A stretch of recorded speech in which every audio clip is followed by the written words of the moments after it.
ये बार बार समझना है कि संसार दुख कैसे है और इसकी साधना क्या है। तो संसार के बारे में हम समझे कि संसार एक प्रकार का चक्र है, कर्म का चक्र है।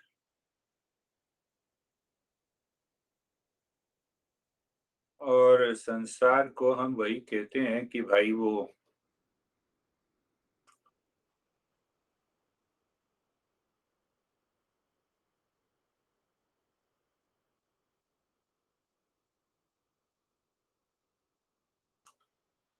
संसार जो है, जैसे उसका संस्कृत का अगर अर्थ हम निकालें तो ये कहते हैं वो गोल गोल घूमता है।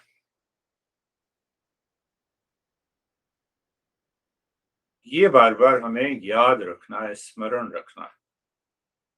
जैसे अभी बात हो रही थी भगवान जी की, अपनी भी बात होगी।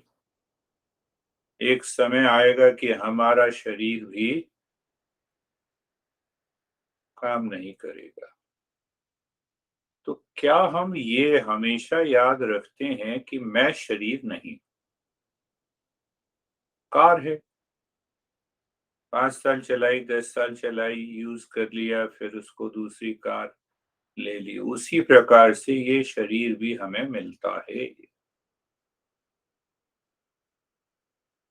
ये शरीर भी हमें मिलता है और शरीर के साथ जो संस्कार आते हैं मन के अंदर, उन्हीं संस्कारों से हमारा अगला जीवन होता है। जितने पैसे हैं, बढ़िया पैसे हैं, देखो अब दोनों बात, पैसे बहुत ज्यादा हैं तो बढ़िया कार खरीद लो,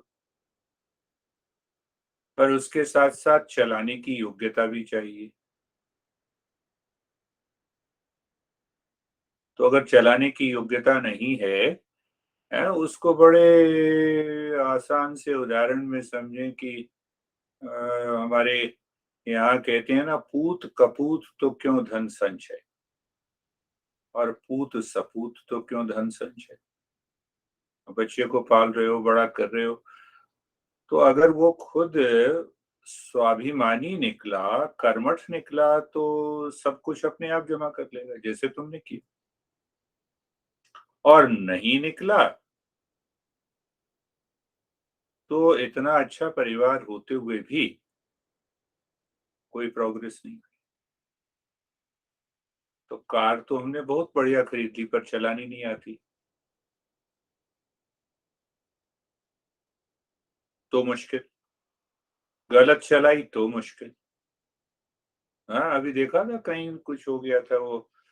हाँ, अमीर बाप के बेटे ने कार जो है, कार से 4-5 लोगों को मार दिया।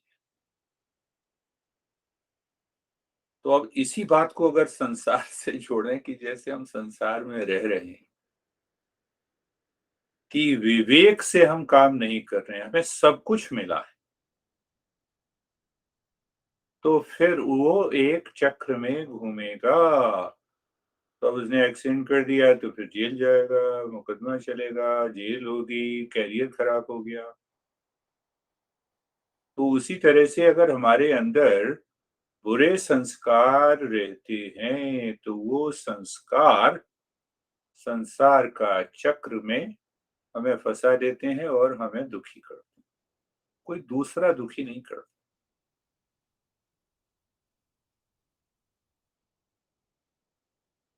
सुकरात की पत्नी खूब, जैसे ही वो घर आते थे अपने चेलों के साथ, फिर हमारी माई तो खूब ज्यादा सेवा करती थी, खाना खिलाती थी। तो उसकी पत्नी जो है, पतीला उठा के मार देती थी, खाना वाना फेंक देती थी। 20 साल तक यही हुआ।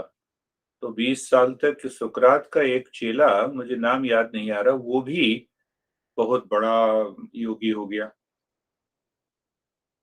तो फिर उसने पूछा सुकरात से कि मुझे शादी करनी चाहिए नहीं करनी चाहिए। सुकरात ने कहा तुरंत कर लो।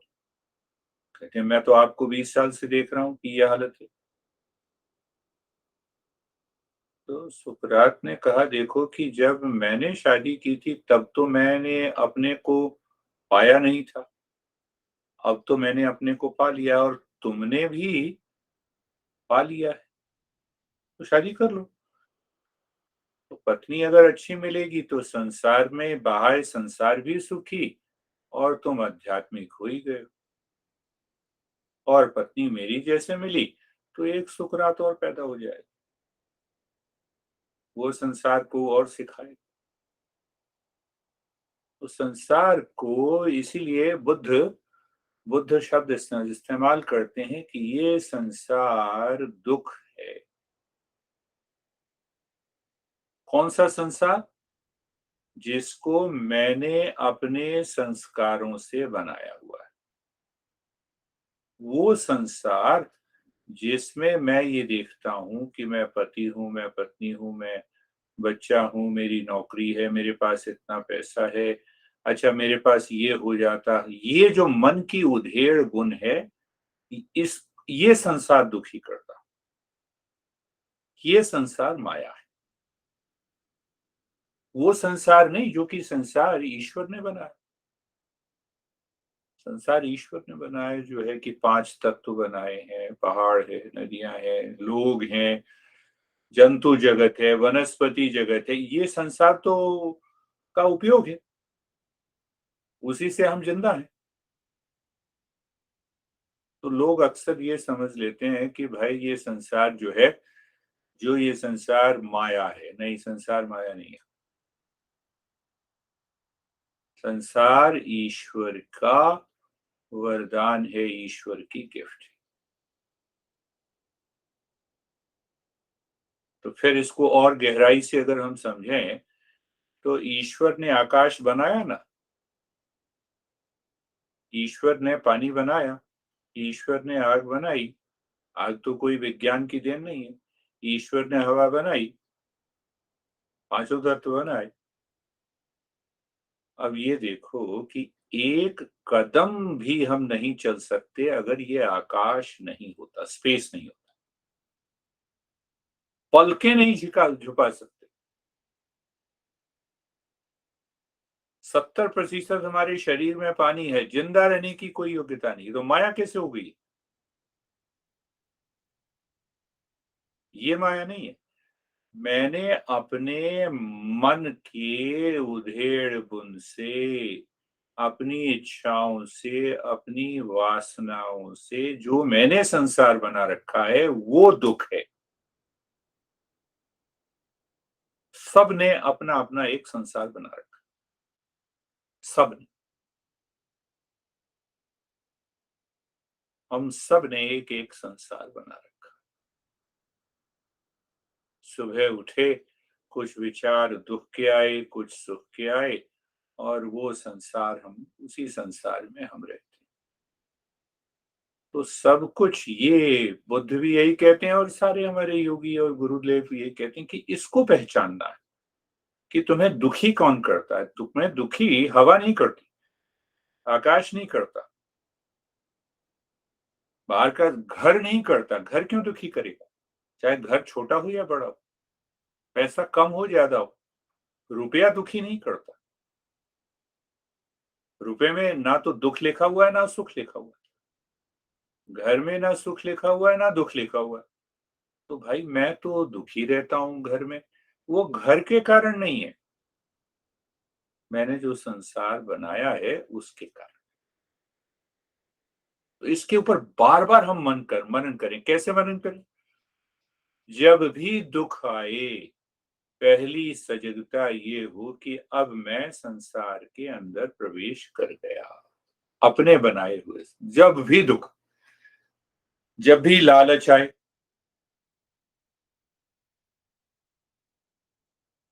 जब भी कंपैरिजन आए, तुलना आए, देखो ये इसके पास कितना है, मेरे पास नहीं, तो हमारे मन के अंदर जब ये भाव आए, हाँ, तो उसी को अविद्या, अस्मिता, राग, द्वेष, अभिनिवेश, ये 5 क्लेश हैं, पतंजलि कहते हैं। इनके द्वारा संसार बनता। तो अगर हम लास्ट से देखें, अविद्या, अस्मिता, राग, द्वेष, अभिनिवेश। तो अभिनिवेश, अभिनिवेश का मतलब है कि हम शरीर में बैठ गए।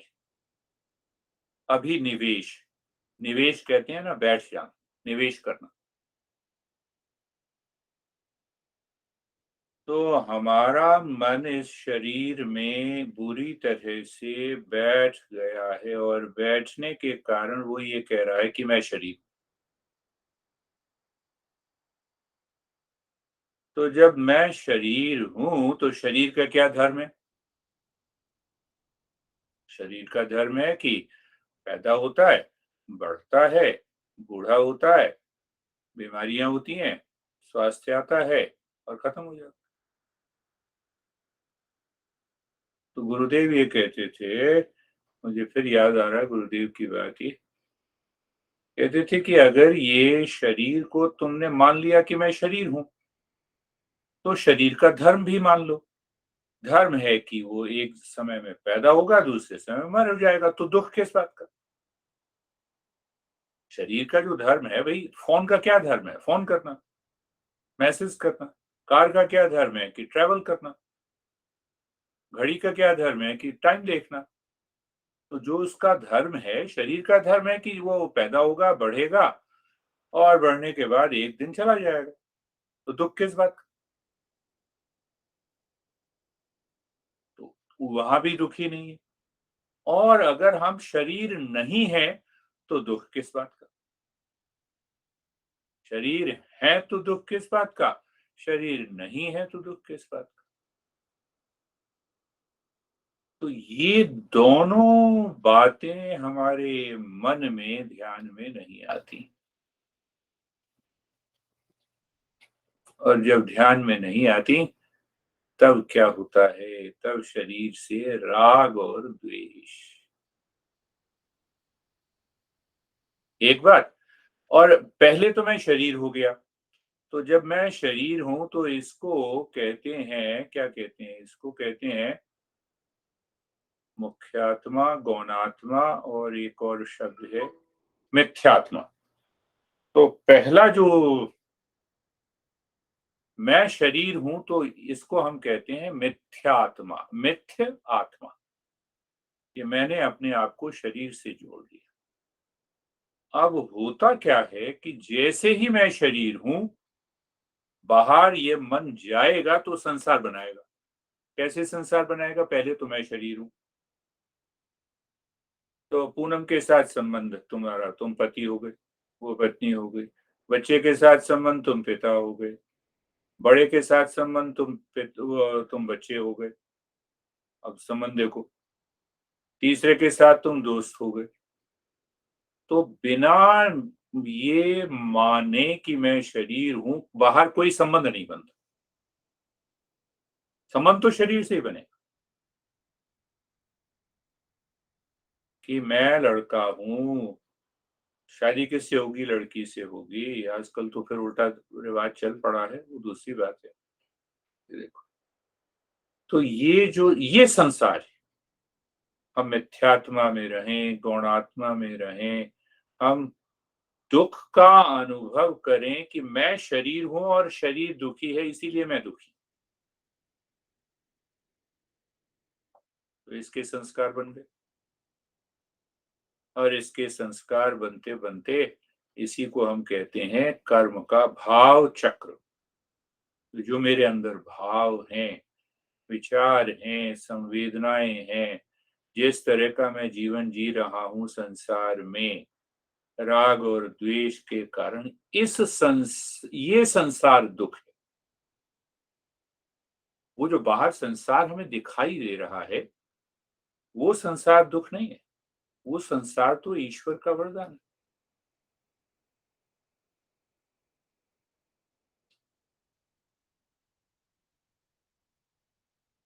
धन अगर दुखी करता, तो धन को लक्ष्मी की तरह पूजा नहीं जाता। कई बार हम कहते हैं नहीं, ये पैसा बेकार है। कोई पैसा बेकार नहीं है, हर एक पैसा ही लक्ष्मी। पर उस लक्ष्मी के भाव से मैंने उसको अपने जीवन में अपनाया, तो संसार से हम दूर हो गए। कौन से संसार से? जो संसार दुख है, जो संसार दुख है।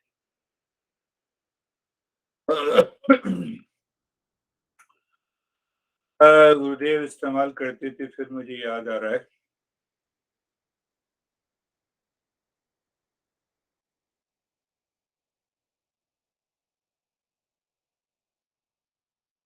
वो कहते थे शोभना अशोभना, शोभना अशोभना का मतलब ये है कि ये मुझे पसंद है, ये मुझे पसंद नहीं। कोई भी चीज, शोभना अशोभना। तो ये पसंद है, ये पसंद नहीं है। तो जो पसंद है उससे राग हो गया, जो अशोभना है उससे द्वेष हो गया। तो राग द्वेष आ गया मन में। अब ये राग द्वेष बढ़ते बढ़ते आसक्ति और अनासक्ति आ गई। अब आसक्ति और अनासक्ति आने के बाद इच्छा पैदा हो गई कि ये चीज लेनी चाहिए, इससे दूर भागना चाहिए। तो इच्छा की पूर्ति भी तो करनी है, तो इच्छा की पूर्ति के लिए कर्म करना पड़ेगा। तो अब ने मैंने शुभ कर्म किया तो पुण्य, और अशुभ कर्म किया तो पाप।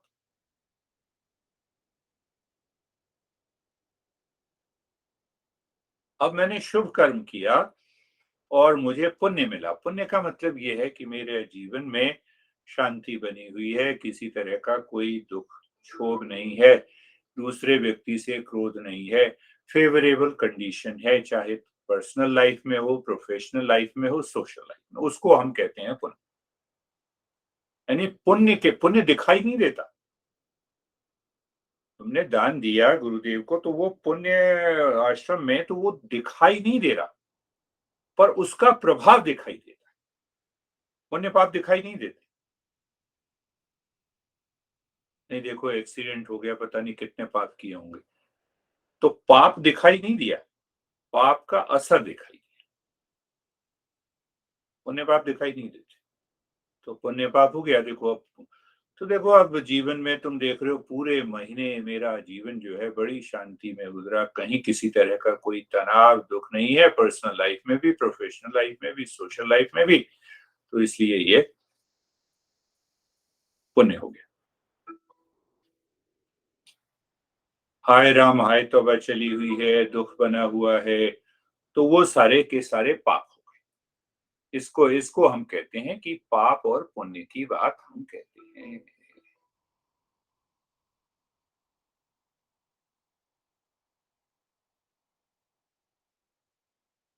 अब क्या हुआ, देखो फिर विचार इस पे करना है कि अब मैंने पुण्य किया और मेरे जीवन में शांति बनी हुई है, तो मन के अंदर इसके प्रति लालच आ जाता है कि और भी करें, कि हम पाप से भागें, पुण्य की तरफ दौड़ें। तो इससे लोगों की, जैसे लोगों में, कई लोगों में आ जाता है, मैंने इतना दान दिया और मुझे घमंड हो गया, अहंकार आ गया। तो वही कहा है कि अभिनिवेश पहले आया, फिर उसके बाद राग द्वेष, राग द्वेष के बाद अहंकार आ गया, और अहंकार के बाद अज्ञानता आ गई। इसी को हम कहते हैं, इसके द्वारा जो संसार बनाया हुआ है, जिस संसार में हम रह रहे हैं, वो संसार दुख है। उसी को भव सागर भी कहते हैं, भव सागर से पार जाना है। कई भजनों में है भर भव सागर से पार जाना। तो इस संसार से पार जाने का नाम ध्यान है। ध्यान से ज्ञान मिलता है और ज्ञान से मुक्ति मिलती है। मैंने पहले भी बताया था, हमने बातचीत की थी, तो महात्मा बुद्ध ने उसको अपने ढंग से कहा, दुखम दुखम दुखम। ये संसार दुख है, दुख है, दुख है। तो प्रतिदिन जो है हमें सजग होना है कि हम कहीं दुख में आए और एकदम समझ लेना है। तो क्या कहना है? तो दुःखम अनित्यम, अनित्यम, अनित्यम। जो अनित्य है, जो हमेशा बदल रहा है। संसार की कोई ऐसी चीज नहीं है जो स्थिर है, जो बदलती नहीं है, जिसमें परिवर्तन नहीं होता। तो हमारे शास्त्रों ने ये कहा है कि बस इतना ज्ञान बिठा लो अपने मन के अंदर, जो कुछ बदल रहा है वो मैं नहीं हो सकता। शरीर बदल रहा है, मन बदल रहा है, बुद्धि बदल रही है, अहंकार बदल रहा है, घर बदल रहा है, पत्नी बदल रही है, पति बदल रहा है, बच्चे बदल रहे हैं।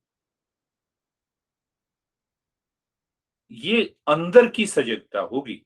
ये नहीं कि सीधा जाके पत्नी को कह देना तुम बदल रही हो तो तुम असत्य हो। अरे तो जो कह रहा है वो भी तो असत्य है। किससे कह रहा है? मन से कह रहा है ना। शरीर से कह रहा है ना। वो भी तो असत्य है। तो पहले दूसरे को क्यों देखो? अपने मन के अंदर ये विवेक, विवेक का मतलब है ज्ञान को हम बिठा लेते हैं, अज्ञान को हटा देते हैं। तो इसीलिए उन्होंने पहले ही कहा कि दुःखम दुःखम दुःखम है। तो जरा विचार करो, अनित्यम, अनित्यम, अनित्यम। ये अनित्य है, बदल रहा है, परिवर्तनशील है। और परिवर्तनशील ही नहीं है, ये क्षणिकम, क्षणिकम, क्षणिकम, क्षणमय। क्षण का मतलब कि अभी है, अभी नहीं। अब देखो संसार की गहरी रीति, इस बात को याद रखेंगे तो मन हमेशा प्रसन्न रहेगा। तो पहले तो ये समझें कि क्षण का क्या मतलब है, क्षणिकम। अभी है, अभी नहीं है। अभी है, अभी नहीं है। तो बुद्ध ने ऐसा क्यों कहा?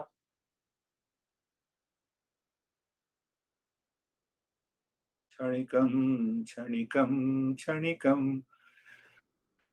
तो क्षण का क्या मतलब है? समय से ताल्लुक है ना इसका। तो अब हम विचार करें कि पृथ्वी को जन्मे कितने लाख करोड़ साल हो गए। उदाहरण ले लो कि 1 करोड़ साल हो गए। अब 1 करोड़ साल को अपने इस शरीर की आयु से तुलना करो। 100 साल और 1 करोड़ साल, कुछ नहीं है। इसीलिए कहा है क्षणिकम। अभी जिंदा हो, कल पता नहीं क्या हो। पानी पीते हुए पानी सांस की नली में चली गया। गुरुदेव सुनाते कहते कुछ नहीं पता। तो इससे राग क्यों? हमें संसार में जो कि दुख का कारण बनता है, उसके हम दुख के कारण भी क्यों? तो समय का देखो, एक इफेमेरल कीड़ा है।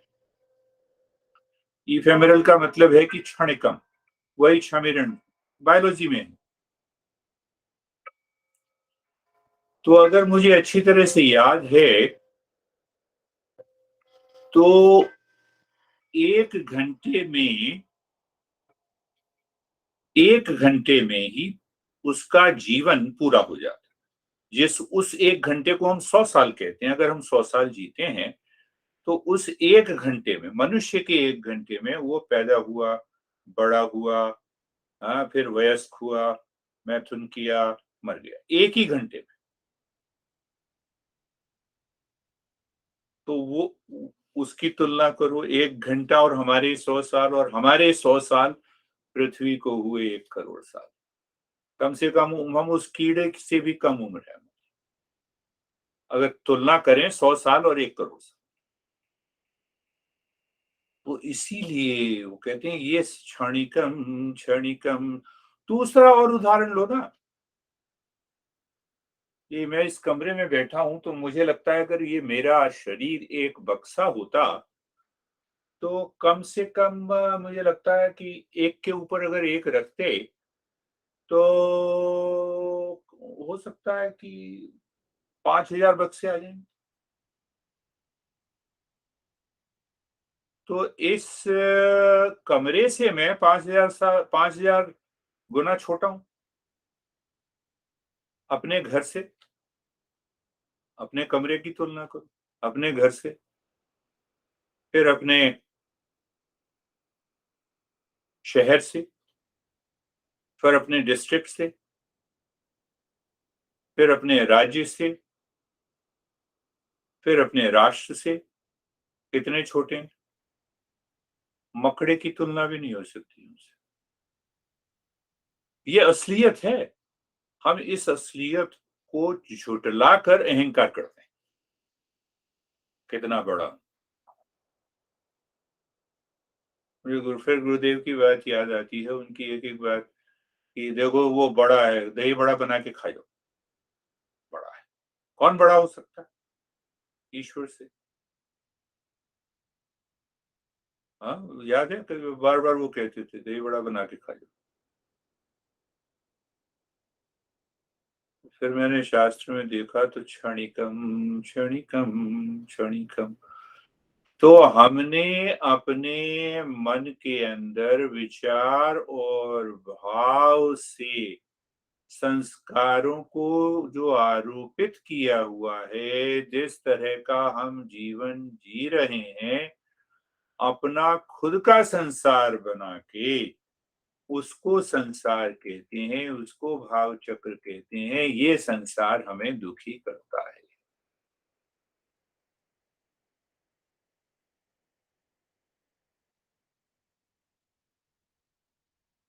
तो छोड़ के चले जाओ, हाँ, छोड़ के चले जाओ। कहाँ जाओगे? जहाँ जाओगे वहीं संसार बन जाएगा। छोड़ के जाना नहीं। खोपड़ी तो जहाँ जाओगे वहाँ खोपड़ी जाएगी, तो वहीं से संसार तो वहीं पे बैठा हुआ है। हिमालय में जाओगे तो संसार वही बना हुआ है।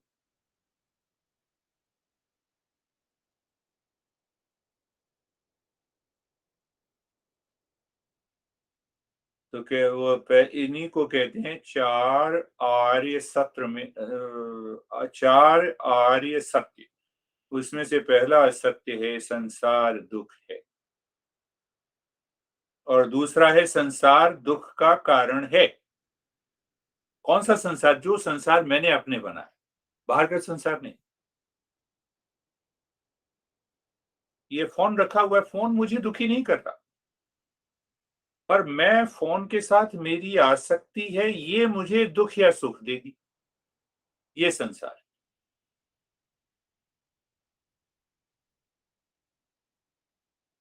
तो दुख का कारण है। दुख का क्या कारण है? अविद्या, अस्मिता, राग, द्वेष, अभिनिवेश, इसने संसार का चक्र बनाया। दुख दूर करने का कारण, दुख दूर करना, दुख पूरा अगर दूर हो जाए कि एक ऐसी अवस्था है ध्यान की जिसमें कि दुख हमेशा के लिए दूर हो जाता है, मुक्ति की अवस्था। और चौथी बात, चौथा आर्य सत्य ये कहा है महात्मा बुद्ध ने कि भाई दुख दूर कैसे किया जाए, उसका साधन है। तो साधन में पहला साधन दिया है सही ज्ञान, राइट नॉलेज। जब तक ये ज्ञान हमारे मन के अंदर नहीं बैठेगा, जिसकी हम अभी चर्चा कर रहे हैं,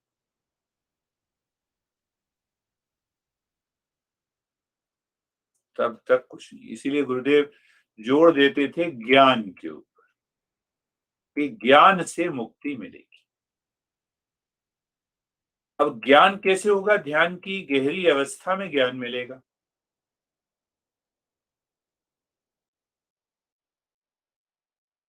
और ध्यान की गहरी अवस्था के लिए हमें साधना करनी होगी, और साधना शुरू होगी विवेक से। अंदर विवेक की जागृति, और अंदर ही वैराग्य की जागृति। और फिर अंदर ही किसकी? छह षट संपत्ति। याद आया? षट संपत्ति सम दम उपरति। उपरति तितिक्षा, श्रद्धा और समाधान।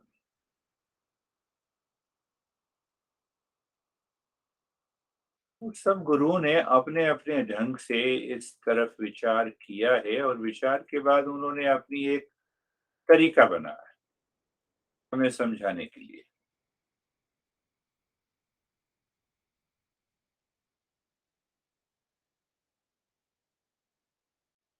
शोभना अशोभना,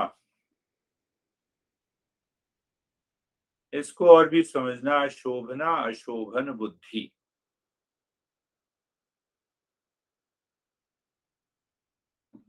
नहीं, मैं तो पास्ता ही खाऊंगा, ये बुद्धि ने कहा। देखो भाई, अब तुम ऐसा ही करो, ये मुझे अच्छा नहीं लगता संबंधों में। ये शोभन अशोभन बुद्धि है। मैं बस, भाई बचपन से तो नहीं खाते थे पास्ता, अब कैसे याद आई, अब क्यों अच्छा लग रहा है? ये कहां से आया?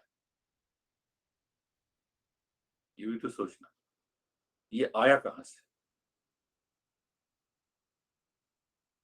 पूरा कंप्यूटर साइंस के लिए इस तरह है। एक एक, जैसे हम साइ आईटी में करते हैं ना, रीजनिंग डालते हैं, अच्छा ये रीजन यहाँ पे होगा, सारा काम रीजनिंग का, तर्क का।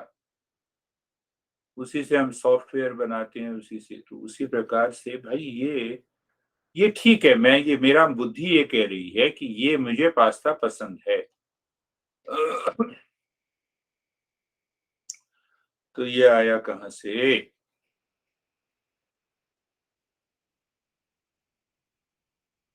तो हमारे शास्त्र ये कहते हैं कि भाई, वासना की बुद्धि में अभिव्यक्ति का नाम इच्छा है। वासना यानी संस्कार। कहां से आए? इस जन्म में बने और पिछले जन्म से आए। तो वो जो सेविंग डिपॉजिट है वो टूटता है, टूट के बुद्धि में आया, बुद्धि ये कहती है मुझे ये चीज चाहिए, मेरे को ये पसंद। टपक पड़ती है ना।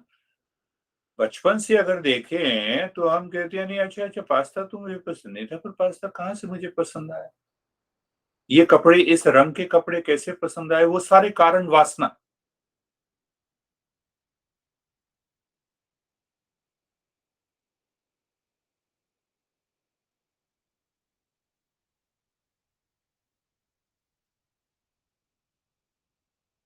वासना की अभिव्यक्ति बुद्धि में हो तो वहां से बनती है इच्छा, और इच्छा की पूर्ति हुई तो हम सुखी।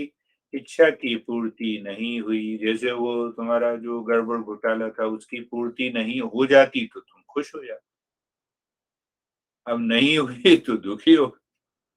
अब देखो परेशान। तो ये चक्र हमारे मन के अंदर चलता रहता है, इसी से संस्कार बनते रहते हैं।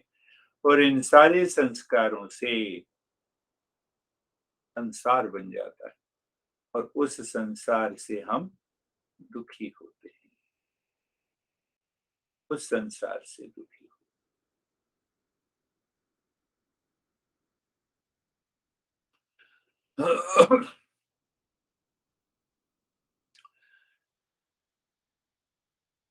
गहराई में हम जा रहे हैं। अब ये प्रश्न उठता है कि अच्छा चलो, हमने ये मान लिया कि हमें कोई चीज अच्छी लगती है, हमें उससे राग हो गया, तो हम उस राग को रोक लें, कंट्रोल कर लें, नियंत्रण में कर लें। तो क्या हमारी इस भव सागर से मुक्ति हो जाएगी? नहीं होगी। कंट्रोल करना साधना का पहला चरण है। मुक्ति तो ज्ञान से ही हो। शांति ज्ञान से मिलेगी। वो ज्ञान जो ध्यान में बैठे बैठे उतर के आता है अपने आप। जब तक हम कर्म कर रहे हैं, कर्म करते रहना है, पर कर्म इसीलिए करना है कि मन की शुद्धि हो। किस भाव से कर्म करना?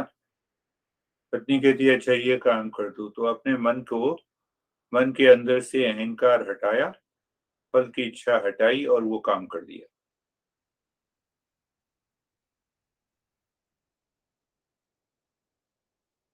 कि हमारे मन में कोई भी किसी तरह की स्वार्थ की भावना नहीं है।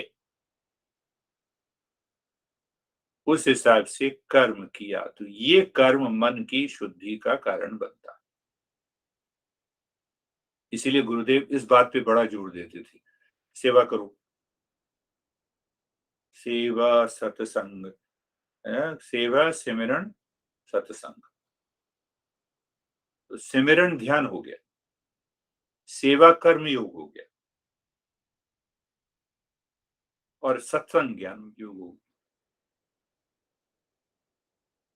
तीनों योग चलने चाहिए साथ।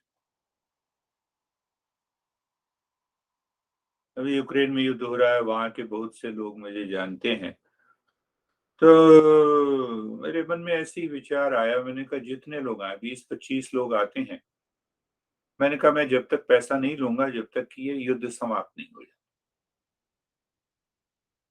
एक भाव बना लिया अपने मन में, चेक करने के लिए कि मन तू ठीक रहता है या नहीं रहता। तो बड़ा आनंद आता है उसमें।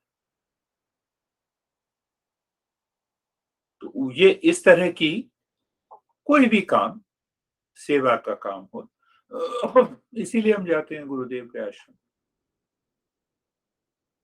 वो कर्मयोग का भाग है। देखो अब जो तुम कर रहे हो उसके बारे में जान रहा है, वो कर्मयोग का भाव हो गया। अब ये कर्म योग करते करते अब मेरे मन में ये भाव आ गया, तो मैं तो कुछ नहीं कर रहा हूं, सब कुछ वही कर रहे हैं।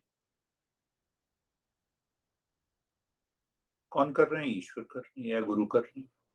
गुरु को बना लिया माध्यम, ईश्वर को बना लिया, किसी को भी, शिव को बना लिया माध्यम। ये मन के अंदर बनाया हमने। सारे संस्कार तो मन के अंदर है ना।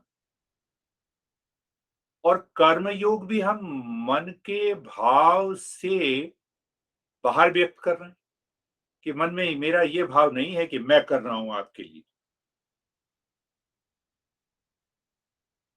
कहां से कहां हम पहुंच गए। तो कर्म योग ये हो गया। कर्म योग में फिर हमारा अहंकार रहता नहीं, फल की इच्छा नहीं रहती है, तो हम सब कुछ समर्पण कर देते हैं ईश्वर को मन के अंदर। तो मन के अंदर समर्पण कर दिया तो वो भक्ति योग होगी,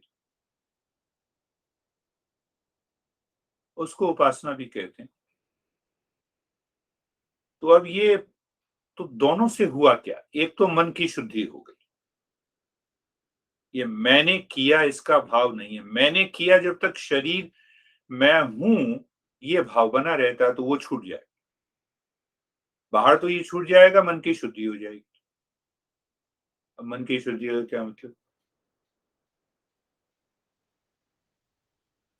मन की शुद्धि का मतलब है कि मन जहां चाहो वहीं लगेगा, जब चाहो, जहां चाहो, मन वहां लगेगा, इधर उधर नहीं जाए।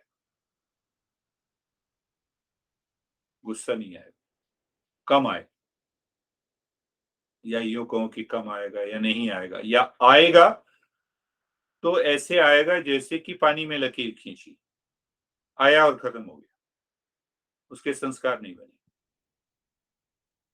कर्मयोग का ये लाभ होता है। तो अब ये विचार करने की बात है कि हम कितने सालों से गुरुदेव के आश्रम में जा रहे हैं, कर्म कर रहे हैं, सेवा भाव से कर रहे हैं, क्या ये सब चीजें कम हुई? ये देखना है। कर्मयोग, कर्मयोग से हम भक्ति योग में करें, और ये दोनों और भक्ति योग में क्या होगा कि हमने इतनी उपासना की शिव की सबसे, अब मन एक जगह ही लगा हुआ है। सुबह उठेगा तो उसको संसार, अपने बनाए हुए संसार की याद नहीं आएगी, बल्कि ईश्वर के स्मरण होगा। सेवा सिमरन सतसंग, झोली में मेरी भर दो। तो गुरुदेव ने अपने अक्खड़ भाषा में उसको बनाया है। सेवा तो हो गया कर्म योग, सिमरन हो गया भक्ति योग, और सत्संग हो गया ज्ञान योग।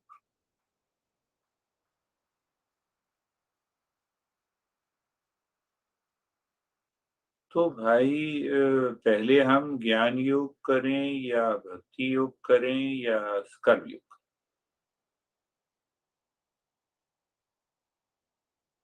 मान लो हम ज्ञान योग करते हैं, समझते हैं,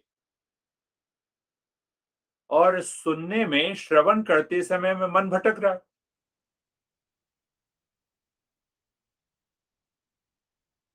मन संस्कारों में दौड़ रहा है। तो गुरु ने तो ज्ञान दिया, पर हमारे मन ने उसको पकड़ नहीं पाया। तो इसका मतलब ये है कि मन की शुद्धि जरूरी है। मन की शुद्धि के लिए कर्मयोग जरूरी है।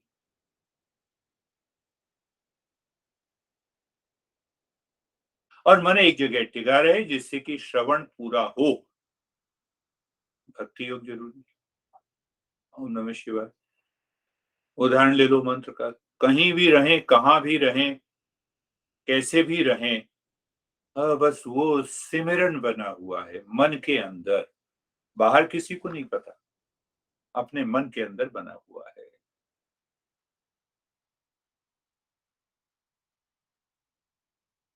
तो मन के अंदर जब ये बना हुआ है, तब